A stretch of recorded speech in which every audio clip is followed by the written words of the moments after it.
Hi. Right. What's your feeling about what the leader of Barbados, Mia Mottley, says? She says women, and unequivocally, she says women make better leaders than men.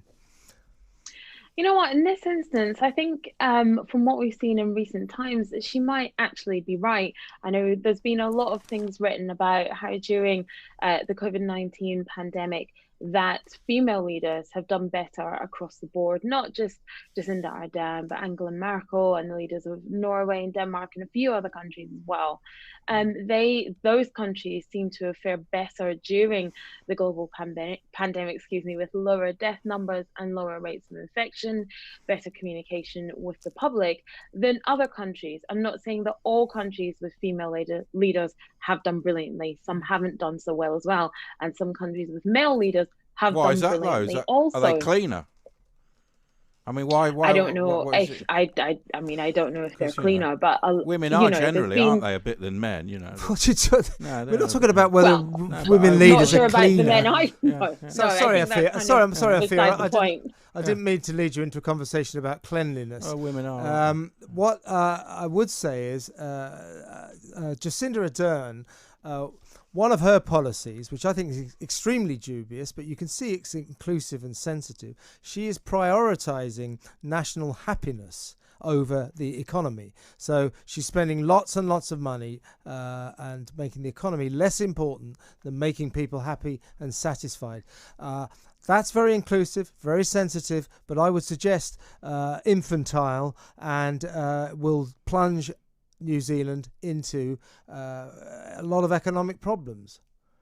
I don't know if you can say it's infantile because it's only just started and you don't know what the results are. We don't know where New Zealand will be in a year's time. I think if people are happier, if they feel more secure, if they feel happier in their home lives, they're probably more likely to spend money, more likely to feel better about buying a house or buying a property, making a big ticket purchase, or going out to a restaurant or a bar to spend some money. I think there's nothing wrong with focusing on the happiness of a nation, of the happiness of people, because we only have one life to live. And I think after the year that we've just had, I think people focusing on what makes them happy, there's nothing wrong with that. There's nothing wrong with being inclusive and being sensitive. Being sensitive doesn't make you weak, it just makes you in tune with people. And there's absolutely nothing wrong with that. There's nothing wrong with But ruling it with a will bit of there'll be something sensitivity. wrong with it if New Zealand falls into economic chaos, because that isn't I would suggest that's not the way to run a country. Mia Well, I of mean,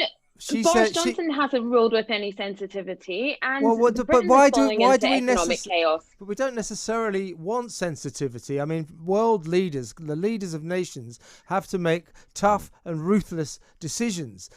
We sometimes require them to be the opposite of sensitive, and I'm a bit worried about Mia's idea that women make better leaders because they're quotes more caring and run their countries like a family household. Is that what we want? That's not necessarily the way to You, run a country, you is it? I think maybe it is. You can be tough and you can still be sensitive and in tune with people's needs. These two things don't have to be mutually exclusive. Sensitivity does not imply weakness, it implies being in tune, it implies listening. I think there's nothing wrong with running a country like a household. Women are running households up and down the country, men are running households up and down the country as well. But sensitivity doesn't equal weakness. And I think No. that's something that we need to stop Yeah, look at immediately. Golda Meir. We need to not say She that. was very sensitive to, but she was also ruthless with the Munich. Yeah. The people who did the Munich Olympics hijack. Well, yeah, I mean, and And, Margaret Thatcher, she wasn't famed for her sensitivity, was Well, she? she was. She cried and she worried about her son, and She she was only a cried. family. She only cried when she got She used to kicked do out. the washing up for everyone, make dinner for everyone at Downing Street. She was a bit motherly, I and then don't she'd be I ruthless as don't well. necessarily think that Angela Merkel is sensitive in any way. She comes from a very scientific background, but when she was managing COVID-19, she was explaining the science behind some of the moves that we're making, but still with an air of sensitivity, referring to people that had died as parents, grandparents, sons, daughters. Like I said, there's nothing wrong with being sensitive, and sensitivity does not equal weakness. You can be Mm. sensitive and you can still be tough and make strong decisions. Why do you think when President Trump announced that he might delay the presidential election because of the COVID crisis and because of worries about that the crisis might affect the legitimacy of the electoral process. He was branded a dictator and a fascist and a man standing against democracy. And yet when Jacinda Ardern in New Zealand said, and she has delayed the election to keep herself in power, that was seen as a supremely wise decision by a wonderful woman. I think part of it is about the delivery, part of it is about the politics behind it. When it comes to Donald Trump, we know that there is issues with the US voting system to do with postal voting. We know that we don't know he's trying to rig the election. I cannot say that, but we do know that there is concerns that delaying the election and changing the way that people can postal vote could work in his favor. Now, when it comes to Jacinda Ardern, she had a conversation with the other parties, with the other leaders, with the other people in the election.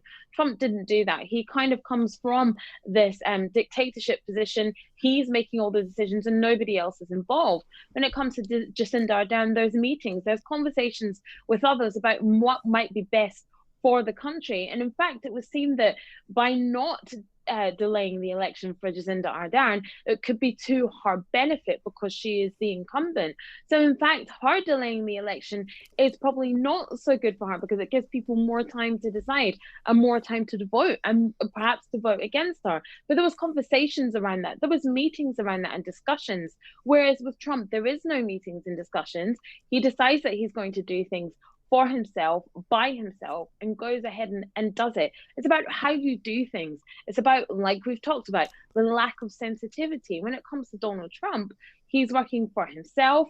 I feel that when it comes to Jacinda Ardern, she's working for the good of her people. Well, I just think that's a sense impression that Donald Trump is insensitive for trying to delay the election. She's sensitive for trying to delay her election and, in fact, succeeding.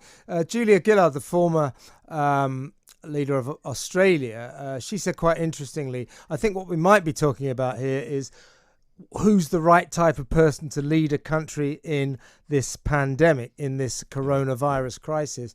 She says strong man leadership does not work in a pandemic. What do you think she means by that?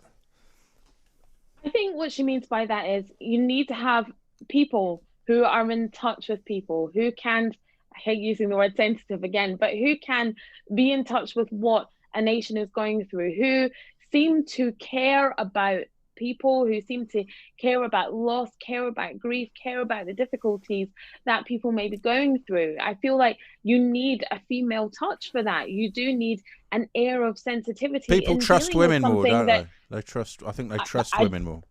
I don't know if that's true, but I mean, I mean, at the moment, let's not go too far here. When we have the leaders that we have in power, when you have someone like Donald Trump or Boris Johnson, when there is a lack of trust in those leaders, when you're going through something like a global pandemic that nobody in living memory has gone through before, you know, everybody's feeling their way through, but you need to have a government and a system that you can trust, that you believe in, that when they stand up in front of a podium or a medical briefing, you believe what they're saying and you want to do it.